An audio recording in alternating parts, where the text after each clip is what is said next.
এটার নাম হচ্ছে বিক্ষ। এটা হচ্ছে নাটোর সিংড়া থেকে আনা হয়েছে।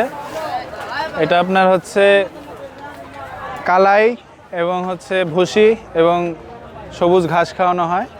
আমার এটার ওয়েট হচ্ছে আপনার প্রায় 20 মণ হবে এবং দাম চাচ্ছি আপনার 8.5 লক্ষ টাকা। ঠিক আছে, আর এটার নাম হচ্ছে বিক্ষ।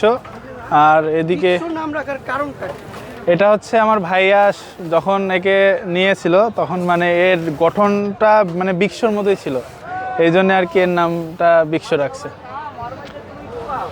আমাদের আরও 12টা গরু আছে বিক্ষ মধ্যে। এটা 3 বছর বয়স ভাইয়া। দাঁত কয়টা? দাঁত আছে 4টা। এর আগের বছর কেটে উঠেছে নাকি? না, এটাই প্রথম। এটা খায় কি? শুধু পাগলা টাইপের? না, এটা মোটামুটি শান্ত আছে, আবার পাগলা হইলে পাগলা। অবলা প্রাণী, কিছু বলার নাই। এটা খায় হচ্ছে আপনার আমাদের ওইদিকে বলে ব্যান্ড, যেটা হচ্ছে কালাই, মানে যেটা গোখাদ্য বলা হয় ওগুলো খায়, এবং হচ্ছে ভুসি খাওয়াই এবং সবুজ ঘাস। এটা 12টা আছে, রোনালদো আছে, মেসি